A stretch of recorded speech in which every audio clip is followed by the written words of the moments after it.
This video is brought to you by the Nicholas County Historical and Genealogical Society of West Virginia.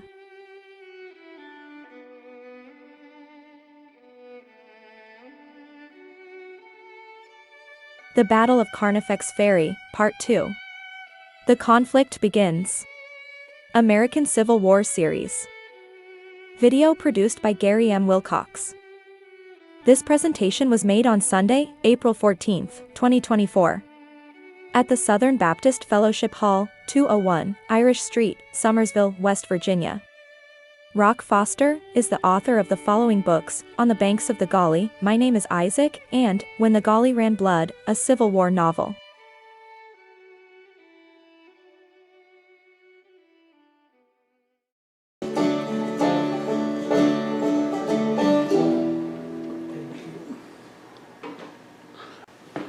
Of course, we're talking about the Battle of Carnifex Ferry, which took place in Nicholas County, Virginia, on September 10th of 1861. And this is just an aerial photograph of that area. Camp Gauley was situated atop a mountain that rose 350 feet above the Gauley River, which formed a kind of a horseshoe bend to the south. This 2 or 3 photographs taken right at the ferry site on the Gauley River at the confluence of Meadow River. And the Gauley during high flows could be quite formidable. It currently, no pun intended, is rated 2nd most difficult whitewater river in North America and 7th in the world. And there was an inordinate amount of rainfall during 1861, but the Gauley is normally a little bit more peaceable.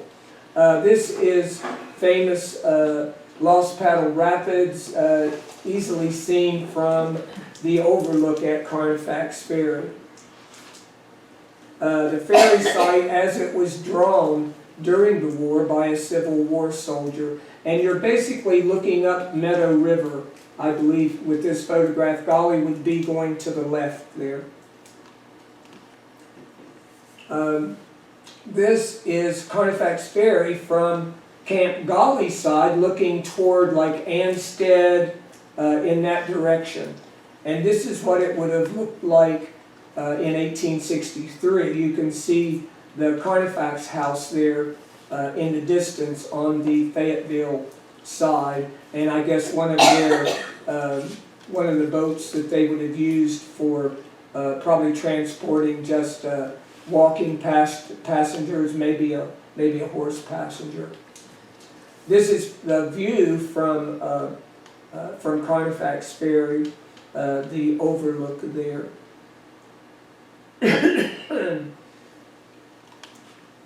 The sides of the mountain were steep and scattered with rock cliffs and impenetrable laurel thickets.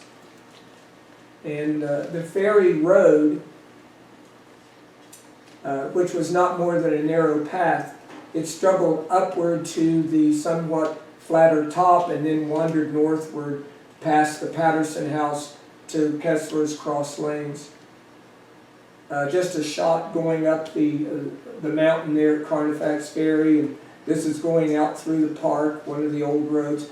And that's a restored Patterson House, and the road to Cross Lanes actually was just to the right of that, just barely out of sight. The Confederate fortifications at Camp Gauley were constructed about 1.25 miles from the ferry near the Patterson House there.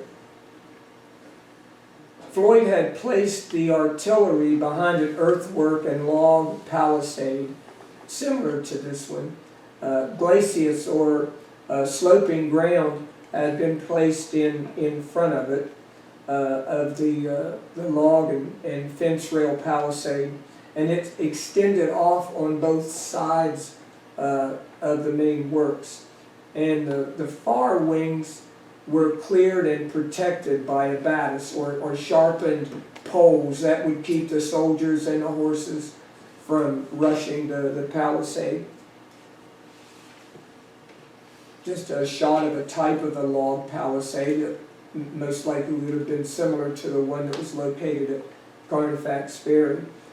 And I would mention at this point that it would be really nice if we could sit down with a veteran of this battle and let him tell his version of the story.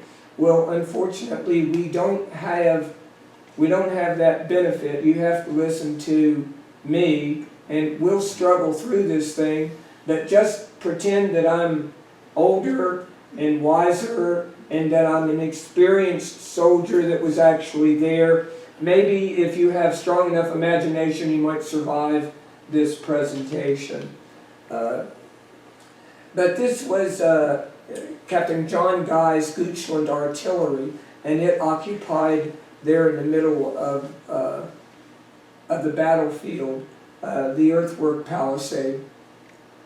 And his artillery consisted of about 100 men and 4 6-pounders. They arrived at Camp Golly 2 days before the battle.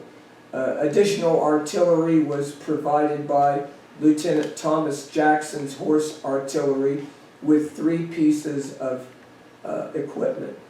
The cavalry units would include Captain James Corn's Border Rangers from the Kanawha Valley. To Guy's right was the 50th of Colonel Alexander Reynolds. And if you look just to the top there a tad, bear with me.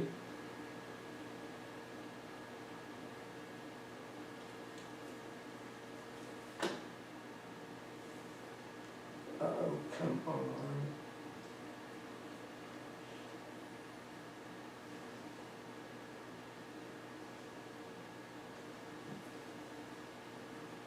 Sorry about that. Here you can see the Patterson house. I want to make sure that you're oriented properly. Cross lanes would be in this direction. Okay. Here's your Pearson Hollow. Down here, this is the Golly River. Okay, going around the park, and this would be Meadow River coming in right here. This would be where the Carnifex house was, and of course the Carnifex Ferry.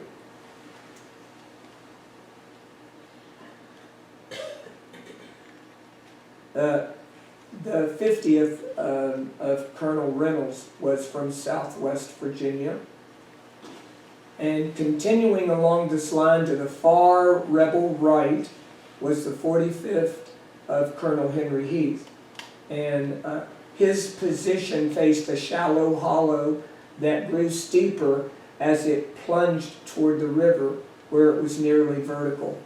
Locally known also as the Pearson Hollow, and it would see a lot of activity during the battle. To the left of the artillery was the 36th Virginia Infantry of Colonel John McCausland. You can see that it would extend to the west of the palisade and in south toward where the 22nd was stationed. John McCausland was commander of the 36th, and they had fought at cross lanes and was sent by Floyd to Summersville to guard that position.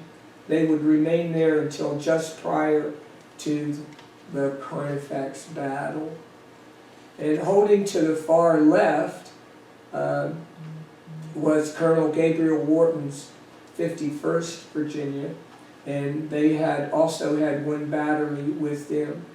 And it's somewhat interesting to point out that his group was comprised of recruits from Southwest Virginia, and they had arrived on September 2nd. The battle would occur on the 10th of September. And as I said, their commander was Gabriel Wharton. And it was unfortunate that his regiment, like many of the other Confederate units, was poorly clothed and fed. Company L of that group, they were actually without rifles. How would you like to go to war without a gun? I don't think I would like that. Reminds me a little bit of the scene in Gettysburg where the guy said, "Sir, we don't have a rifle." He said, "Just be still, son. You'll have one soon enough." Anyway, one significant asset that this group did have was Lieutenant Colonel Augustus Forsberg, and he was a Swedish engineer that helped Floyd build his fortifications at Camp Golly, and also a footbridge that the Confederates would use on their retreat. The last but not least was the 22nd Virginia that Gary had just spoke about, and the 22nd was stationed south of the palisade, and it was in a nearly north-south line extending from the earthworks toward the ferry. And they had only arrived, I think, like the evening before or something, so that's how they got located in such a somewhat of an awkward position. And again, I may rehash a little bit of what Gary had said about Colonel Tompkins, but he was literally fighting in his backyard, being the commander of the 22nd, but just prior to the war, he had lived at Golly Mount, which was just 3 miles east of Golly Bridge, with his wife, 4 children, their tutor, an overseer, and a number of house and field slaves. And he was superintendent of the coal mines, much of the area. And later the Union Army would actually take up residence on his farm, putting Colonel Thompson in quite a pickle. With his wife and children there, later on they would allow them to go to Richmond without incident. But he had assumed control of the 22nd Virginia after George S. Patton's wounding at Scary Creek and his subsequent capture there. He would later be exchanged. And Floyd believed the 22nd, and this is General Floyd, believed the 22nd, he was a Confederate general, he believed that Wise's pet regiment was the 22nd, and they did not get along at all. And he provided them every discomfort that he could. And they had fought bravely in the Valley provisions, or previously, and at Cross Lanes. And it was composed of men primarily from Kanawha, Fayette, and Nicholas counties. And this fighting was literally in their back door.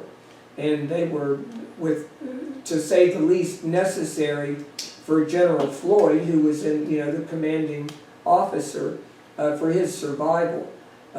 My great-grandfather, Christopher Columbus Hughes, was in the 22nd, but he did not participate in this battle.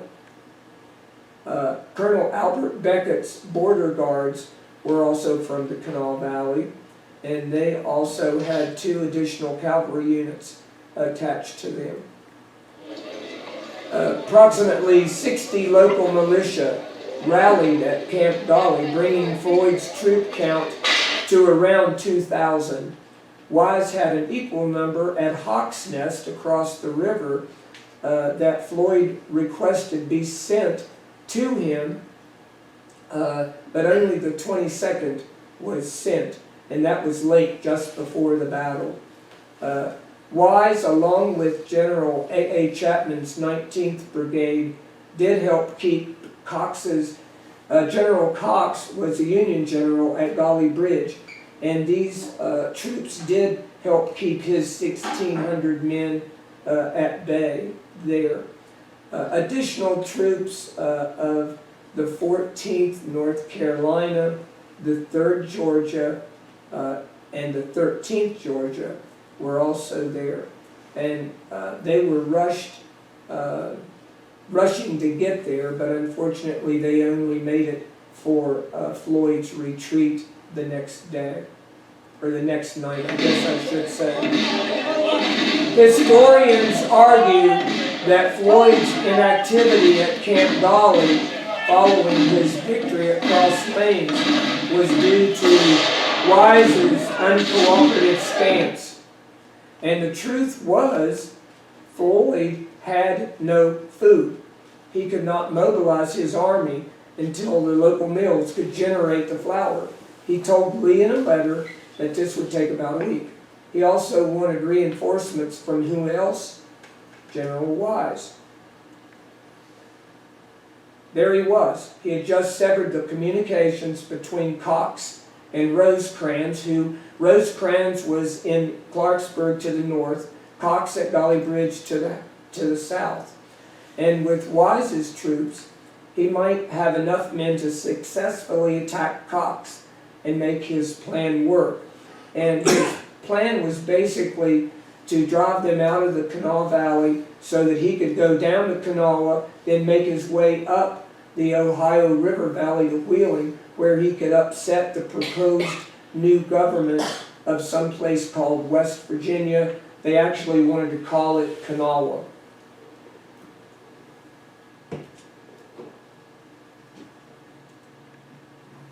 Floyd had created an immovable object at Camp Golly, or had he?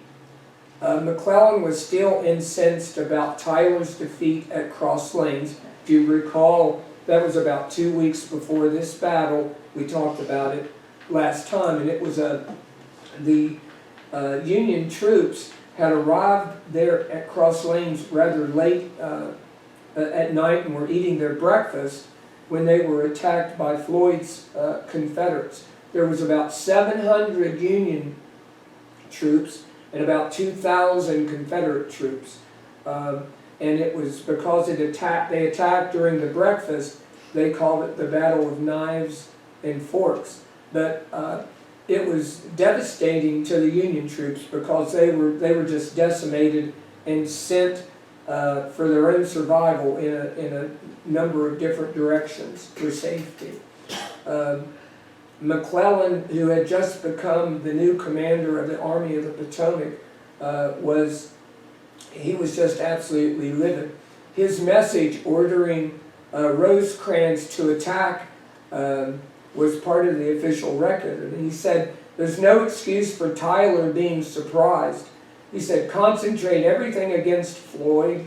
Let Cox leave the minimum force required to hold the Golly at Golly Bridge. And with the remainder of his troops, attack Floyd from the south. And at the same time, you attack from the north. And your continued presence at Clarksburg excites comment. And I guess you could read, pardon me, you could read that in a number of different ways. On September 2nd of 1861, Rosecrans began amassing his army of Western Virginia near Sutton to attack Floyd. Most of these men had seen very little action, being it was so early in the war. You know, it's still 1861. Old Rosie formed 3 provisional brigades while camped at Sutton, and Assistant Adjutant General George Lucas Hardstuff was the organizer. The 1st Brigade was comprised of about 2,500 men, was commanded by Brigadier General Henry Washington Benham. Regiments of the 1st Brigade of the 10th Ohio were commanded by Colonel William Hayes Lytle. The 12th Ohio was commanded by Colonel John Lowe. The commander of the 13th was Colonel William Smith. The 2nd Brigade, known as the Bully Dutch Brigade, because of the large number of men of German descent within its rank, it was commanded by the colonel of the 9th, Robert Latimer McCook. And the 1st Infantry Regiment of the 2nd Brigade was the 9th Ohio, and it was led by Lieutenant Colonel Charles Sunderhoff. And it was comprised of men from the German community of Cincinnati.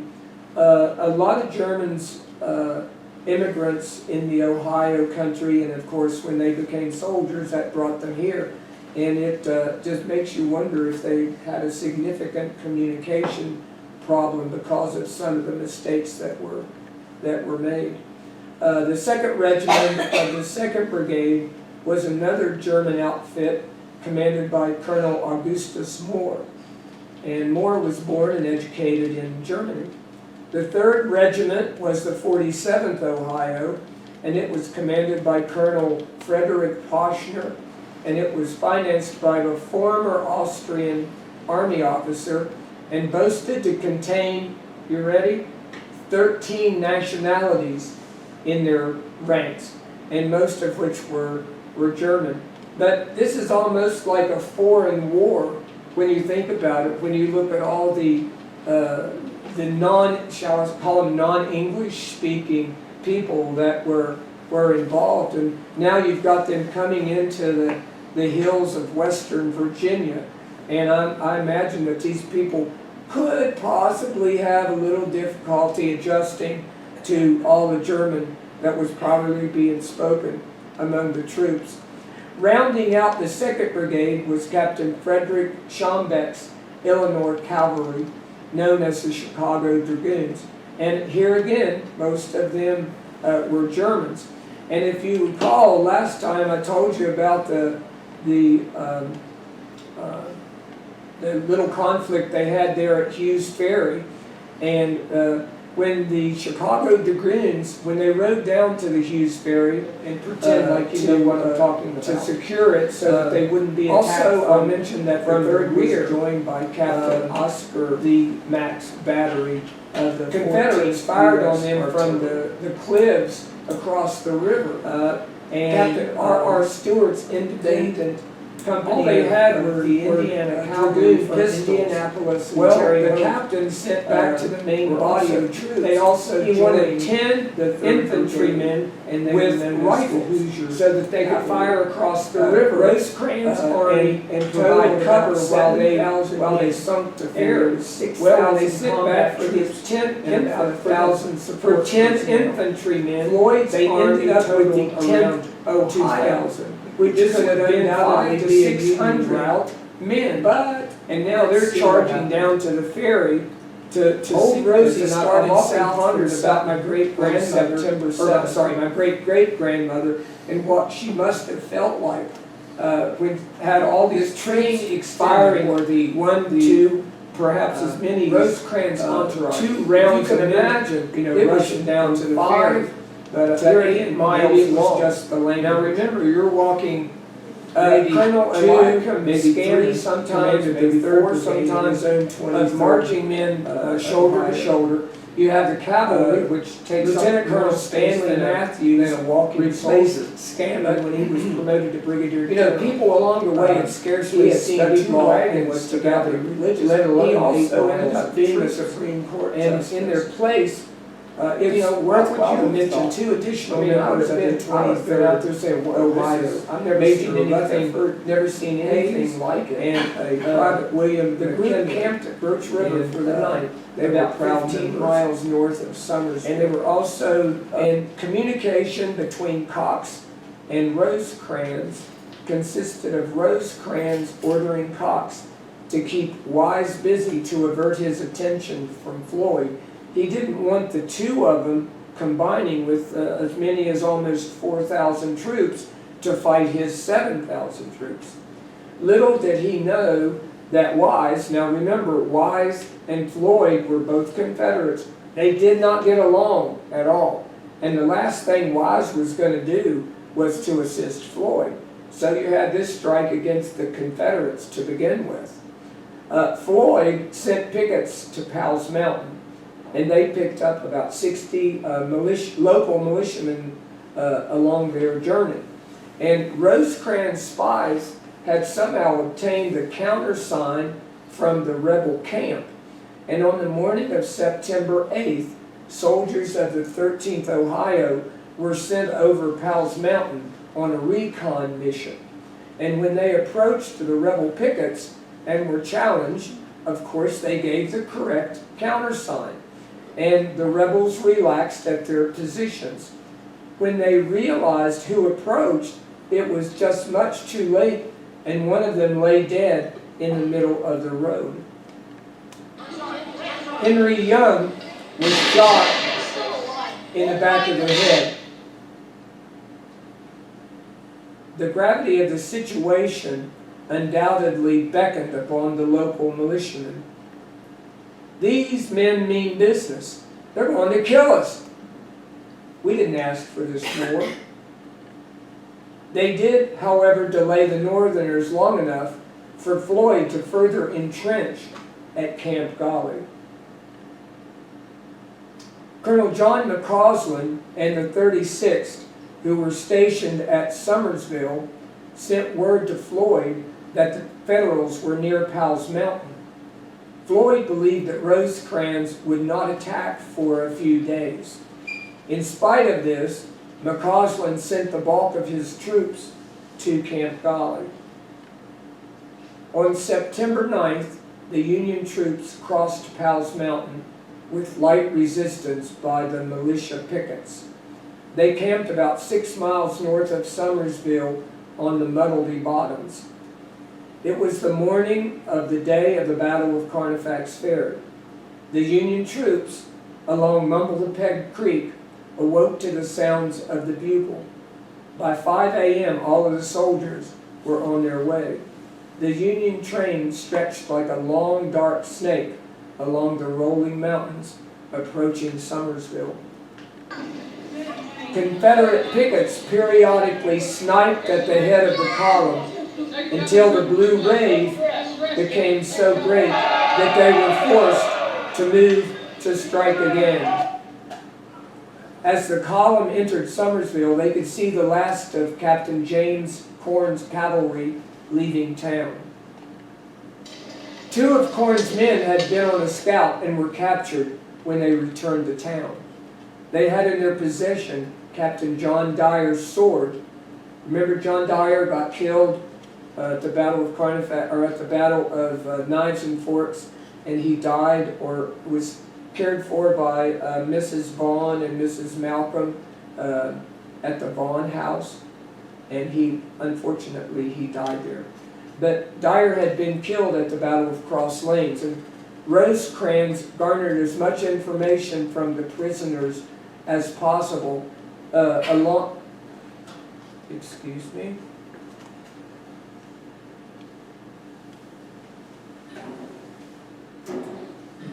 That the lower falls over at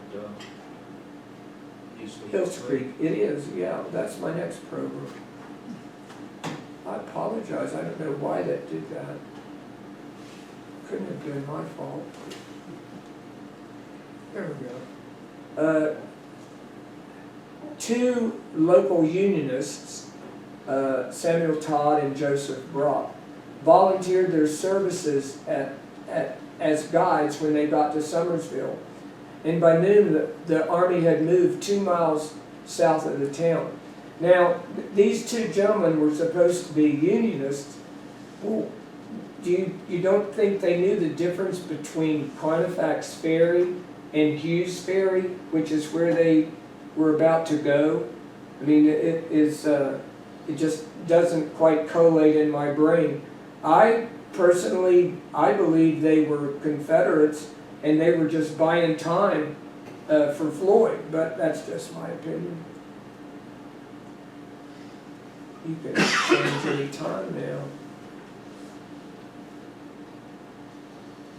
We have an issue. Turkey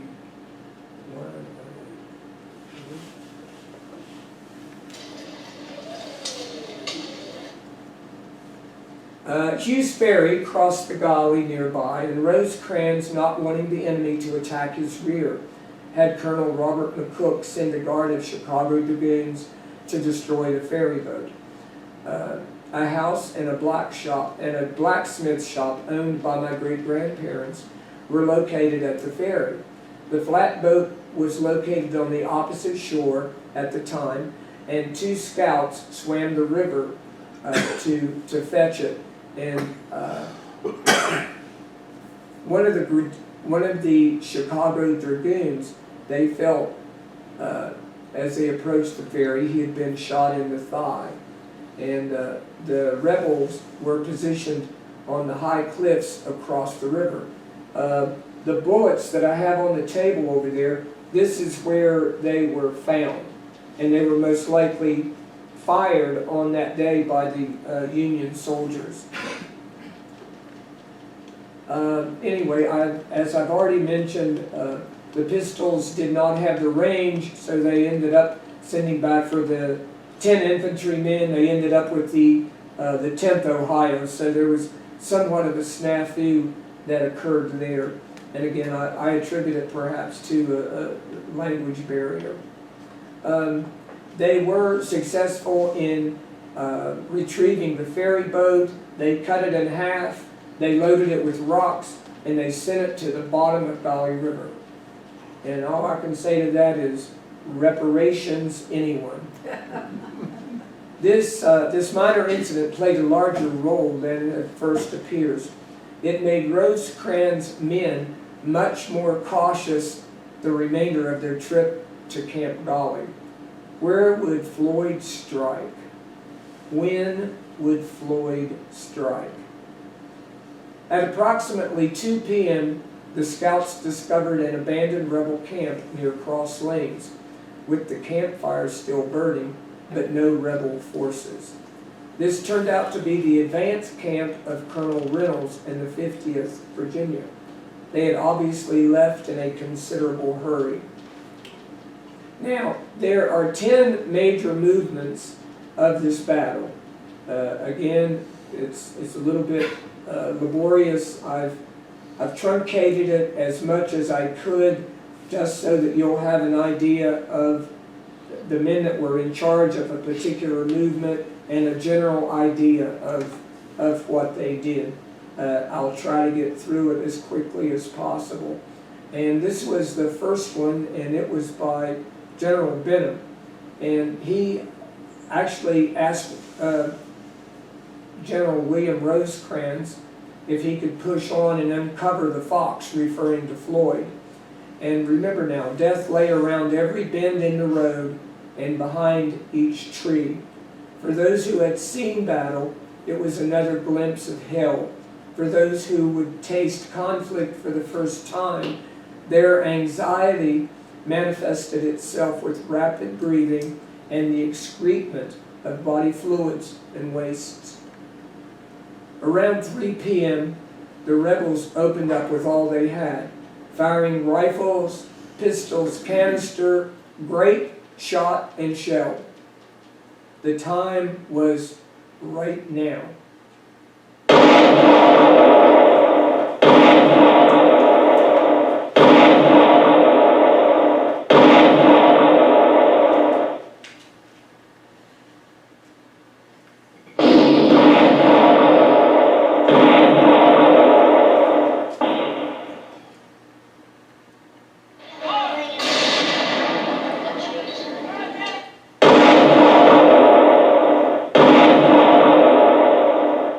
Hell had erupted on earth. The Union boys temporarily broke ranks, but were soon regrouped. Men began to fall. As Benham and the 10th Ohio rounded a curve in the road, they could see a glimpse of the rebel right flank. The 10th made its way to opposite the right center of the earthworks, behind which was located Guy's artillery.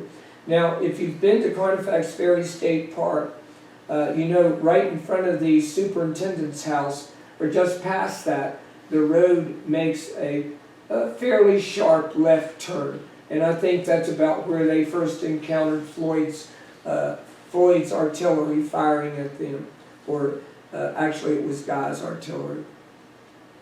The 10th Ohio would have to endure this punishment for some 30 to 45 minutes. And Benham, realizing he had stumbled onto Floyd's entire army, sent back to Rosie for help. He immediately sent up the 2nd and the 3rd Brigades.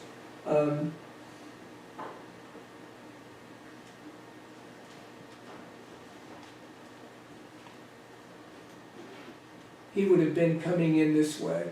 This is the superintendent's house right here. And I think, of course, with the rebel artillery being right here, you're definitely in a very dangerous position. Rosie himself rode along the line, Rosie being Rosecrans, rode along the line encouraging the men, and then assumed a position in a cornfield in the rear of the 10th.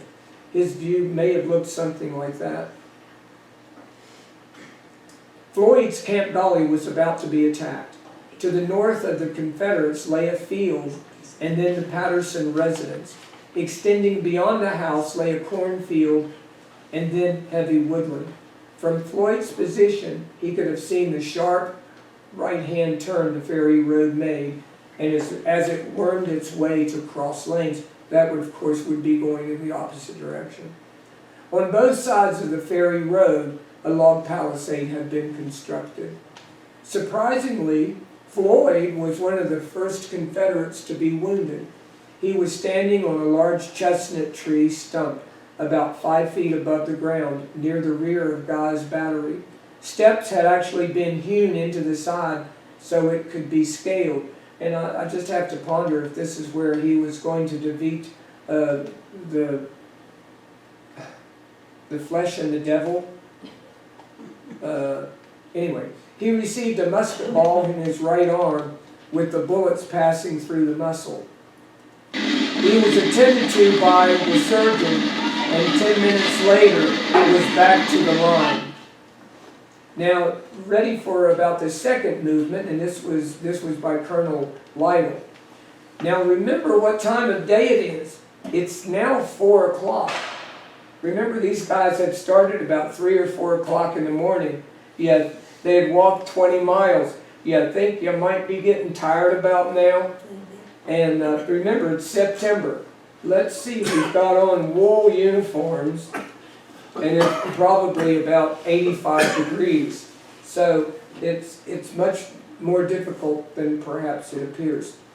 Around 4, Colonel Lytle of the 10th decided to make an assault against the Confederates. The 10th had become segmented and the right wing separated from the center. He would be making the assault with only 4 companies, not nearly enough to be effective. Waving his sword, he spurred his black charger, whose name was Fala Bala, it's got a sense of humor, and ordered, "Forward! Follow, men of the 10th, advance the colors." They complied, yelling as they crossed the Patterson farm cornfield. As they approached the breastworks, the rebels cut loose with a tremendous volley of lead. He ordered his men to fall to their faces and return fire. Soon a minie ball struck him in the leg. It passed through and struck his horse. Lytle fell from his horse and it charged the rebel line. It jumped over the glacis and palisade and fell dead inside the Confederate line. Lytle was gravely wounded, but not killed. He was moved to the Patterson house and remained there during the rest of the battle. Lytle's bravery was marveled at by Union and Confederate soldiers alike. The 10th held on until they were supported by the 13th, and the artillery arrived. Exemplary courage was shown by these men, and well earned their names the Bloody 10th, as they received the highest casualties in the battle. The 10th was followed by the 13th, and then Captain Mullins' and then Captain Schneider's artillery. Around 3:30, the artillery attacked the center of the rebel line with grape, shrapnel, and round shot. People reported they actually could hear the artillery 20 miles away. Although Guy's battery was the target of most of this fire, they continued to return fire continually. And much of that artillery that they were firing at this artillery was actually going over their head and into the 22nd Virginia. Remember, they are almost perpendicular to this palisade. and they were getting hit by a lot of this artillery.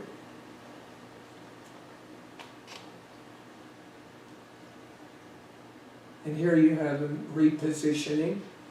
The third movement was by Colonel Smith.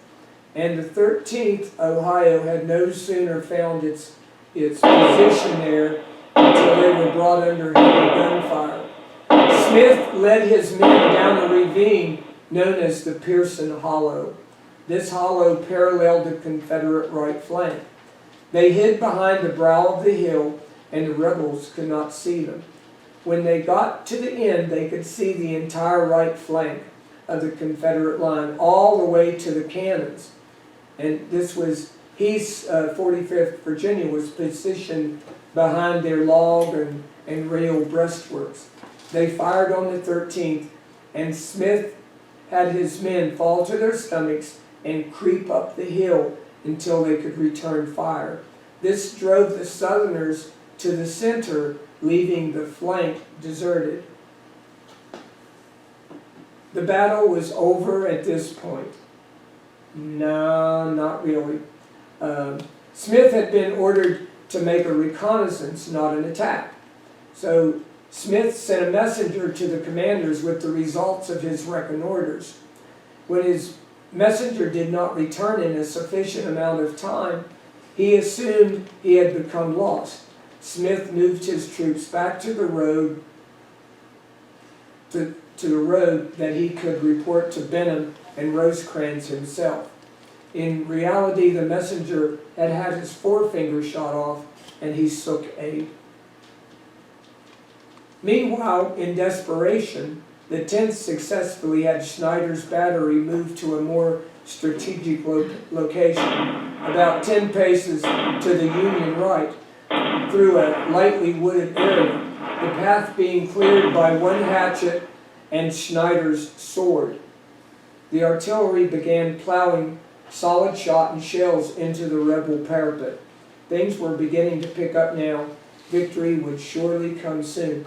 I need to mention at this point that I actually found on the Richardson farm, which would be to the rear in this area right here, I actually found a hatchet head, which very well, since it was the only one there, I just have to ponder if that would have been, in fact, the one they used to clear that for the artillery. Doesn't hurt to dream. The fourth movement was by Colonel Lowe, and the 12th Ohio had been stationed at the intersection of the Summersville and Carnifex Ferry Road to guard the road when the column had been stopped. Orders came for the 12th to move forward, and Colonel John Lowe gave the order to his men to move out double quick, throwing their accoutrements along the road as they traveled. Using the sounds of the battle to direct him, Lowe and his men made it to the cornfield. They had indeed found the hottest fire on the battlefield, just as he rose his sword above his head and ordered, "Follow me, my men, charge!"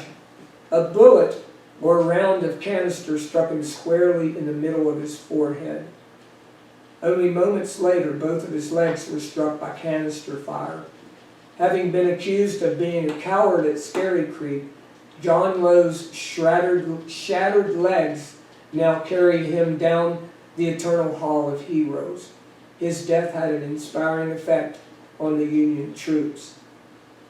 This would be movement number 5 of Colonel Wallace. The 12th, now under the command of Captain James Wallace, was commanded to move with part of the 10th and attack the rebel flank left of the breastworks. He realized his efforts were in vain against the earthworks, so he sent to Rosie for further orders.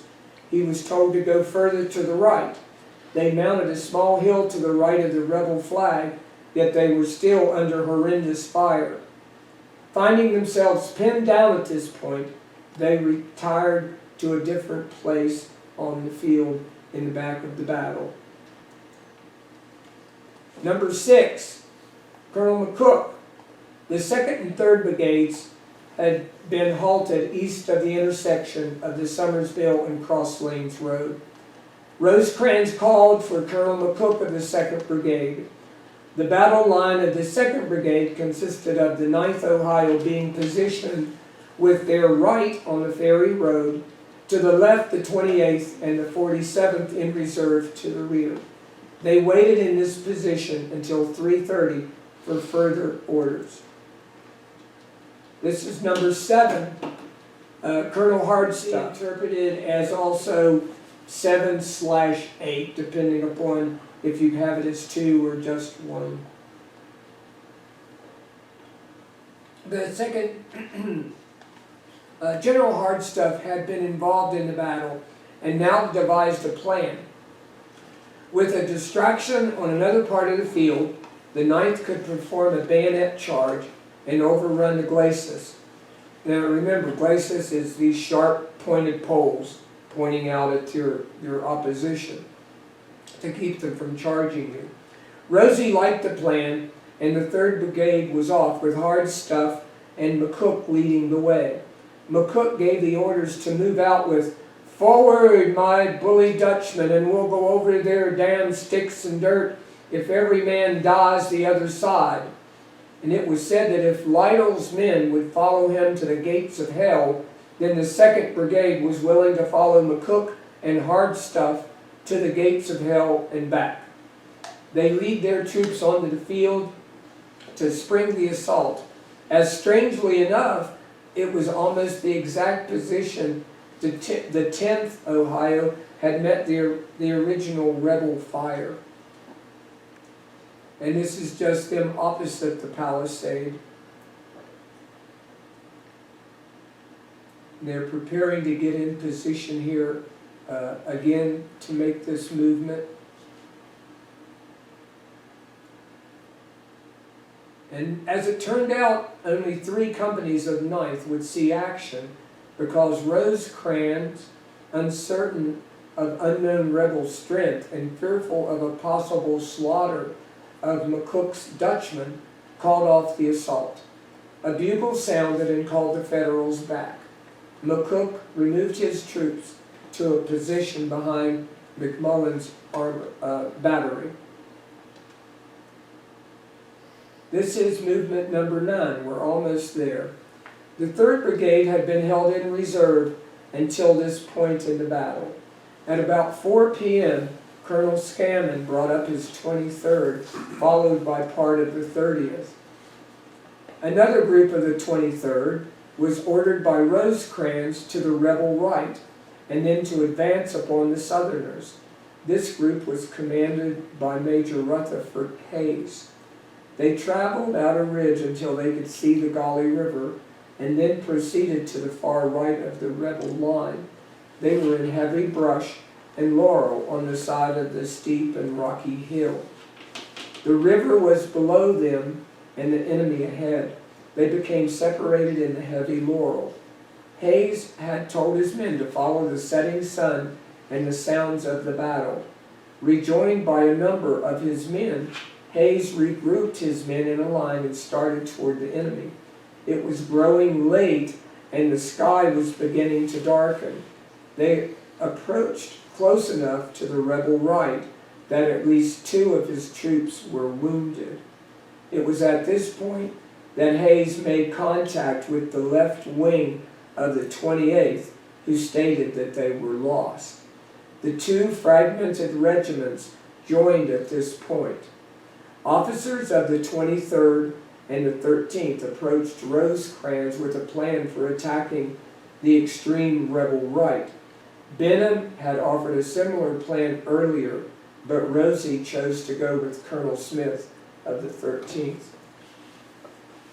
This is the last movement of the day by Colonel Smith. Rosie quickly formed a new brigade consisting of all or parts of the 13th, the 28th, the 12th, and the 23rd, under the command of Colonel Smith. They were to attack the extreme rebel right in front of the rebel right.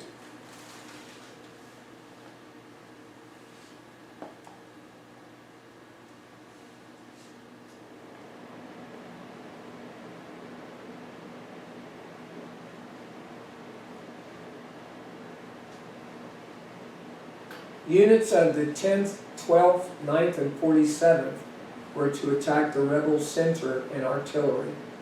The plan initiated around 5 p.m., but was not put into action until 7 p.m. Now, I imagine that it's probably dark at this time on the battlefield, in as much as they didn't have daylight savings time. And just as darkness encircled Camp Gawley. As the various regiments positioned themselves for the grand fight, it was discovered that some companies could not be positioned correctly for a considerable time. The rough, rocky, and laurel thicket-infested hillsides were impossible enough in daylight, let alone as night was falling. The fatigue of the men was also beginning to show.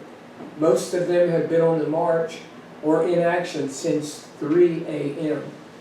Leaders of the 9th, 13th, and 28th realized the futility of the late hour and requested postponement until the morning, and Rosie agreed with them. In darkness, Smith and Moore began pulling their troops out of the Pearson Hollow, retracing their steps. Smith crossed to the rear of the column to lead his men of the 13th out, and this column would end up putting them in a U formation like this. And then the unthinkable happened. In the darkness and the grip of fatigue, the 28th began exchanging fire with the 13th and the 23rd. Within a matter of minutes, more than 30 men were down in the 28th. The situation was quickly corrected, but the self-inflicted damage had been done. Many of the soldiers had been shot with minie balls and ammunition that Floyd's men did not have. To add insult to injury, Moore and another officer of the 28th stumbled over a cliff and were disabled, with Moore having to relinquish command of his troops due to his disability. Many of the wounded had been abandoned in the woods because of darkness. Rosecrans began removing his troops at dark, covered by heavy artillery fire from all Union cannons, and a feigned attack by the 9th to keep the rebels at bay. The artillery was then withdrawn from the field, with the 9th providing cover. The Union troops slowly marched off the ground to the campsite of the former rebel camp. The troops were a beaten lot, if not on the field, at least in spirit. They were flat worn out. They were willing to fight, but their pluck was gone. Rosecrans wasn't. He knew where the soft underbelly was in the rebel defenses and would attack it at dawn. After taking care of the safety of his troops, Rosecrans retired to an oats loft about 2 a.m. to sleep. All available homes and barns were used as hospitals. Among them were the Fitzwater, Miller, Vaughn, and Malcolm homes in Kessler's Cross Lanes area. Zoar Church was also used as a Union hospital following the battle. The Union would end up with nearly 30 killed and over 100 wounded. The 10th Ohio would sustain the largest number of killed and wounded. The most severe wounds were reported by the 28th, and they were, of course, inflicted by their own comrades, unfortunately. The Confederates scarcely had casualties, with Floyd and about 20 others reporting injuries. This is a quick shot of the Fitzwater house that was located nearby, my great-grandfather's house. This is the Vaughn house, located at the intersection near of the Whitewater Road and Summersville Road, or Route 129, I guess. This is the front of the house. It's no longer there, unfortunately. This is the Zoar Church. And the 30th Ohio would stand guard along Floyd's line that night. Any night threat of battle from Floyd would be squished by them. They laid on their weapons, anxiously awaiting morning and light. To the wounded who had been left in the woods because of the darkness, it was a night of long agony.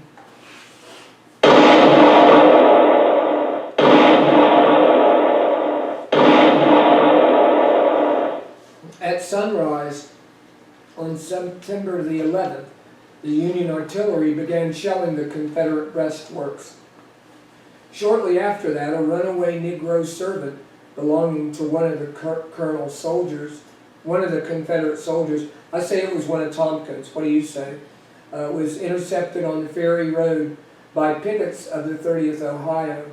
He told Colonel Ewing the rebels had retreated during the night.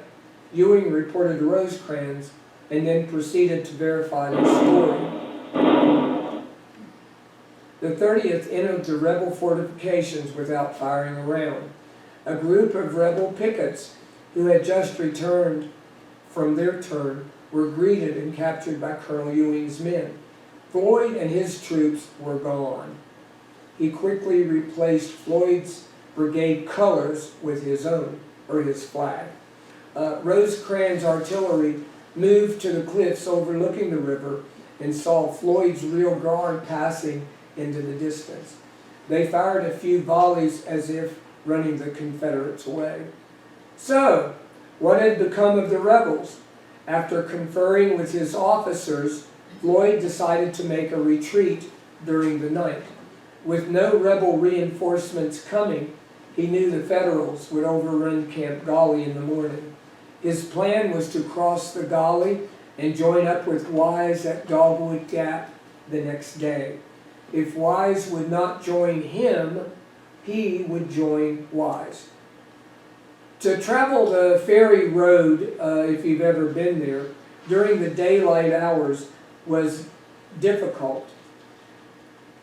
But to do it in the darkness was just short of suicide. Rosecrans' men would undoubtedly hear the large entourage, and if a fall from the cliffs didn't kill you, one of the Union soldiers would surely pick you off from the cliffs above. There were steep hillsides, sheer sandstone cliffs, mud, slick and slides, a raging Gauley River, and of course, the darkness to overcome. However, the order had been given. At 10 p.m., Floyd crossed the river first, perhaps speaking to his character, followed by the 45th, the 50th, the 51st, the 36th, and finally the 22nd. Floyd's dislike of the 22nd was revealed with his positioning of them at the rear guard. They were permitted to move out at about 12:30 a.m.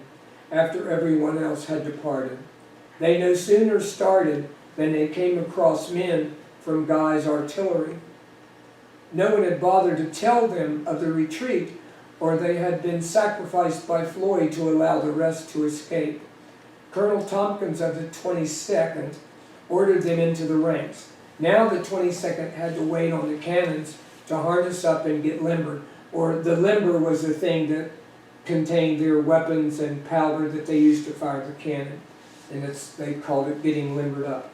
Now the 22nd had to wait on the cannons to harness up and get limbered. More precious time wasted. They finally made it to the footbridge at the river and crossed by torchlight in the early morning. The flatboats were sunk, and the footbridge had been constructed during the battle under the direction of Lieutenant Colonel Augustus Forsberg, the Swedish engineer. It had been destroyed. Floyd had accomplished a miracle, and the rebels were on their way south. The Federals were able to siege large stores of ammunition, powder, guns, camp equipment, and personal items. Their greatest treasure was 25 of Colonel Tyler's 7th Ohio, their men that had been captured by the Confederates at Cross Lanes a couple of weeks earlier. Not accounting what was pilfered, there was 50 wagon loads of goods confiscated and I assure you the rebels could ill afford losing those. It was, however, unfortunate that the Federals also left behind large pools of drying blood, much of which was from their precious troops. Brave men had fought and died trying to take Camp Dolly. It had lived up to its namesake as a wild, treacherous, and formidable obstacle, but the Union had prevailed. One interesting recorded account by my great-grandfather was that when he was only 10 years old, concerned a visit following the battle to Camp Dolly. As he and a friend returned with the Pattersons to their home, they looked up, and much to their dismay, they saw on the roof of the front porch and outside a small window the severed head of a man with very red hair. The man had obviously taken refuge in the upstairs of the house, and while peeking his head out to have a look, had his head shot off by a cannonball. And if you'll note, and these can still be seen today, there's cannonball holes in the side of the Patterson house. And if you notice down here, there's a couple of women, and my sister Nora is actually named after Nora Patterson. Ta-da! Who won? Both had bragging rights. 2,000 rebels had held off much better equipped 7,000 Union troops without a loss of a single man. Floyd and Wise retreated from Dogwood Gap to Sewell Mountain, where they were joined by Lee. Wise was recalled to Richmond, and the generals reached a stalemate with Rosecrans and Cox because of the inclement weather and logistical problems of supplying the armies in a mountainous terrain. Floyd would strike at Cox again at Cotton Hill, but no serious threat would be attempted. The retreat during the night without one soldier in the Union Army apparently noticing Floyd was made a hero by the Southern press. Who had accomplished their objectives? Floyd was unable to prevent the loyal government of West Virginia from meeting in October and subsequently forming the new state. Rosecrans' action permitted this and also reopened the line of communication between the Union troops in northern and southern western Virginia. On the other hand, Rosecrans had possession of the field, and on the following day would most likely have crushed Floyd. The hero of Rich Mountain was now the hero of Carnifex Ferry. The 10th Ohio became the heroes of Carnifex. All told, there were 15 Union and 5 Confederate present or future generals on the field at the Battle of Carnifex Ferry. There were also 2 future presidents and a Supreme Court justice.